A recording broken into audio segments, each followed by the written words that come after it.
Taste the Daily.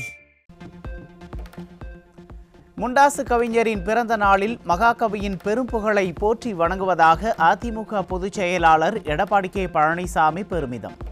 உச்சி மீது வானிடிந்து விழுகின்ற போதிலும் அச்சமில்லை அச்சமில்லை அச்சமென்பதில்லையே என்ற வரிகளை உச்சரிக்கும் போதே நமக்குள் ஏற்படும் விடுதலை வேட்கையும் சுயமரியாதை உணர்வும் தான் பாரதி என்றும் புகழாரம். சென்னை நுங்கம்பாக்கம், ஆயிரம் விளக்கு உள்ளிட்ட பல்வேறு பகுதிகளில் பரவலாக மழை. சிறு மழைக்கே சாலைகளில் மழைநீர் தேங்கியதால் வாகன ஓட்டிகள் கடும் அவதி.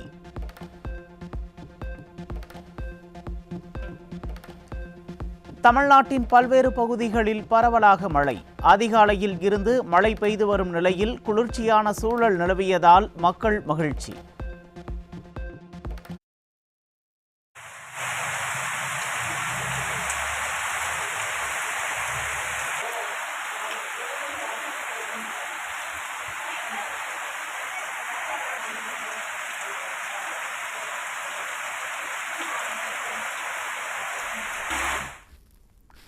விழுப்புரம் மாவட்டம் செஞ்சி அருகே வெள்ள நிவாரண நிதி 2000 ரூபாய் வழங்காத திமுக அரசை கண்டித்து 100க்கும் மேற்பட்ட பொதுமக்கள் கொட்டும் மழையிலும் சாலை மறியல். ஸ்டாலினின் திமுக அரசு மக்களை வஞ்சிக்கும் அரசாக உள்ளது என குற்றச்சாட்டு.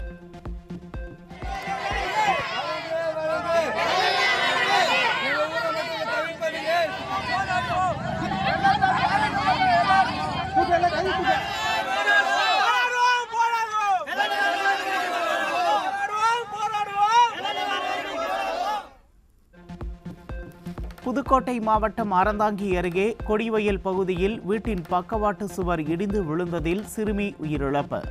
மழைநீர் வடிய திராவிட மாடல் அரசு உரிய நடவடிக்கை எடுக்காததாலேயே இந்த அவலம் நேர்ந்ததாக அப்பகுதி மக்கள் குற்றச்சாட்டு. தமிழ்நாடு முழுவதும் கடைகளை அடைத்து வியாபாரிகள் போராட்டம்.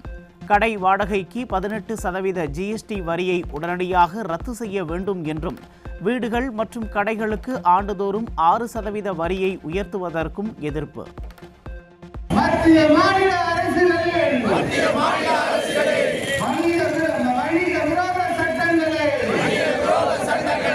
முழுமையாக திரும்பப் பெறு.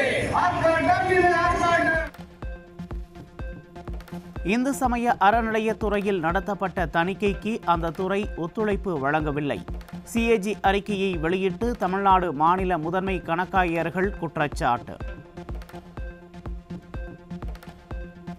மருத்துவ பணியாளர்களை பணியமர்த்துவதில் தமிழ்நாடு அரசு பின்தங்கியுள்ளதாக CAG அறிக்கையில் அதிர்ச்சி தகவல். எதிர்க்கட்சித் தலைவர் எடப்பாடி கே பழனிசாமி கூறுவது போல் ஸ்டாலினின் அரசு நிர்வாகத்திறனற்ற அரசு என்பது மீண்டும் மீண்டும் நிரூபணம்.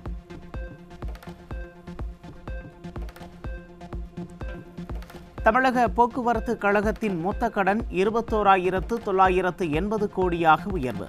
2017ஆம் ஆண்டுடன் ஒப்பிடுகையில் தமிழக போக்குவரத்து கழகத்தின் கடன் 3 மடங்காக உயர்வு.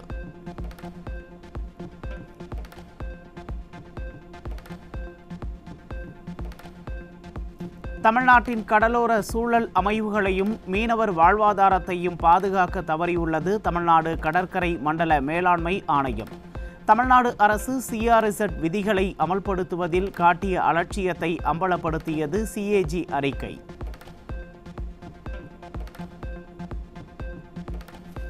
தமிழ்நாடு அரசு 114 கட்டுமான திட்டங்களுக்கு தவறுதலாக அனுமதி வழங்கப்பட்டுள்ளதாக CAG அறிக்கையில் குற்றச்சாட்டு. தமிழக கடலோர ஒழுங்குமுறை மண்டல குழுமம் உரிய ஆணையை பரிந்துரை பெறாமல் தடை செய்யப்பட்ட இடங்களில் 17 கட்டுமான திட்டங்களுக்கு தவறுதலாக ஒப்புதல் அளித்துள்ளது அம்பலம். மதுரை மாவட்டம் உசிலம்பட்டி அருகே டாஸ்மாக் கடை எதிரே ஓட்டுநர் மர்ம நபர்களால் படுகொலை செய்யப்பட்ட நிலையில் சடலமாக மீட்பு.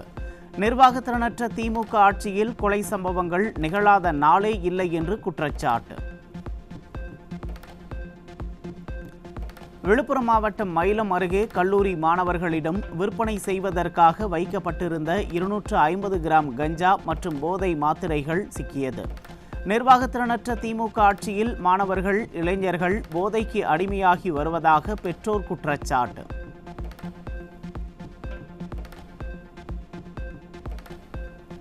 கடந்த 3ஆம் தேதி ஆந்திராவில் இருந்து கஞ்சா கடத்தி வரப்பட்ட வழக்கில் கேரள மாநிலத்தைச் சேர்ந்த முக்கிய குற்றவாளி சிக்கினார்.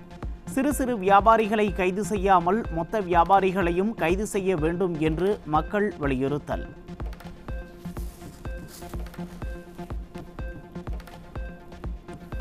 சென்னை திருவொற்றியூரில் வீட்டில் பதுக்கி வைக்கப்பட்டிருந்த 2 கிலோ கஞ்சா சிக்கியது.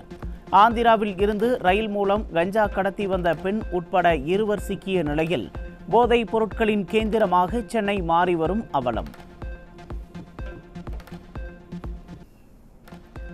தமிழக அரசின் 108 ஆம்புலன்ஸ் சேவைகள் விபத்து நிகழும் பகுதிகளுக்கு கடந்த 3 ஆண்டுகளாக உரிய நேரத்தில் செல்வதில்லை என்று இந்திய தணிக்கை ஆய்வில் அதிர்ச்சி தகவல். அழைப்பு வந்த 90 நொடிகளில் ஆம்புலன்ஸ் வாகனம் ஒதுக்கீடு செய்யப்பட வேண்டும் என்ற விதி உள்ள நிலையில் 5 முதல் 10 நிமிடங்கள் வரை வாகனங்கள் ஒதுக்குவதில் தாமதம் ஏற்பட்டுள்ளதாகவும் தகவல். திண்டுக்கல் மாவட்டம் மலைக்கேணி கம்பளியம்பட்டி பேருந்து நிறுத்தம் அருகே தனியார் பேருந்து இருசக்கர வாகனத்தின் மீது மோதி விபத்து. தேநீர் வாங்குவதற்காக இருசக்கர வாகனத்தில் சென்ற அண்ணன் மற்றும் அவரது தம்பி உயிரிழந்ததால் உறவினர்கள் சோகம். தொழிற்சாலைகள் அதிகம் இருக்கக்கூடிய சென்னை எண்ணூரில் கடந்த 3 நாட்களாக வாயு கசிவு ஏற்பட்டு வருவதால் மக்கள் பீதி. கண் எரிச்சல் போன்ற பிரச்சனைகளால் மக்கள் வீட்டை விட்டு வெளியே வரக்கூட முடியாத நிலை ஏற்பட்டுள்ள நிலையில் மாசு கட்டுப்பாட்டு வாரியம் கும்பகர்ண தூக்கத்தில் இருப்பதாக மக்கள் குற்றச்சாட்டு. ராமநாதபுரம் மாவட்டத்தில் உள்ள கீழக்கரையில் நாள் முழுவதும் மின்தடை செய்யப்பட்டதால் பொதுமக்கள் கடும் அவதி. மின்தடை அறிவிப்பு நேரம் கடந்தும் இரவு முழுவதும் மின் விநியோகம் செய்யப்படாததால் குழந்தைகள் முதல் பெரியவர்கள் வரை பாதிப்பு. கிருஷ்ணகிரி மாவட்டம் கம்பம்பட்டி கிராமத்தில் உள்ள விஏஓ அலுவலகத்தை முற்றுகையிட்ட பொதுமக்கள் அலுவலகத்தில் பூட்டு போட்டு போராட்டம். கிராம நிர்வாக அதிகாரி போலி ஆவணங்கள் மூலம் சட்டவிரோதமாக பட்டா மாற்றம் செய்வதாக மக்கள் குற்றச்சாட்டு.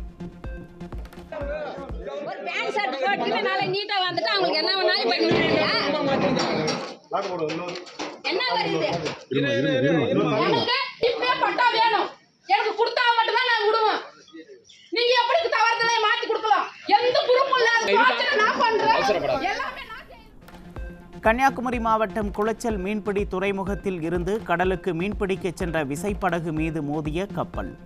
சேதமடைந்த விசைப்படகு கடலுக்குள் மூழ்கும் காட்சிகள் வெளியீடு.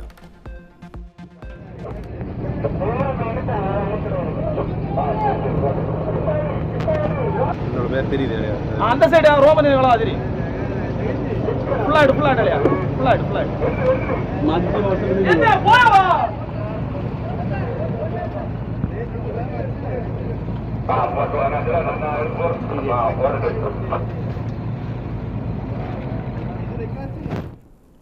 விழுப்புரம் நகராட்சிக்கு உட்பட்ட வார்டுகளில் வெள்ள நிவாரண நிதி வழங்காத ஸ்டாலின் அரசை கண்டித்து கொட்டும் மழையில் மக்கள் சாலை மறியல்.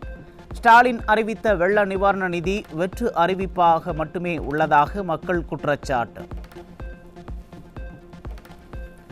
சென்னையில் ஆபரண தங்கத்தின் விலை சவரனுக்கு 640 ரூபாய் அதிகரித்து ஒரு சவரன் 58,280 ரூபாய்க்கு விற்பனை. தங்கத்தின் விலை மீண்டும் உயர்ந்து வருவதால் நகை பிரியர்கள் கவலை. எதிர்க்கட்சிகள் தொடர் அமளியில் ஈடுபட்டதால் மாநிலங்களவை நாள் முழுவதும் ஒத்திவைப்பு. ஜெகதீப் தன்கர் மீதான நம்பிக்கையில்லா தீர்மானம் குறித்து விவாதிக்க கோரி எதிர்க்கட்சிகள் அமளியில் ஈடுபட்டதால் ஒத்திவைப்பு. இலவச ரேஷன் தருவதற்கு பதிலாக வேலை வாய்ப்பை உருவாக்குங்கள். புலம்பெயர்ந்தோருக்கு ரேஷன் பொருட்கள் வழங்குவது தொடர்பான வழக்கில் மத்திய அரசுக்கு உச்சநீதிமன்றம் அறிவுரை. இஸ்ரோவின் ககன்யான் திட்ட பணிகள் விறுவிறுப்பு. விண்வெளி வீரர்களுடன் பூமிக்கு திரும்பும் கிரூ மாடலை மீட்கும் சோதனை வெற்றி.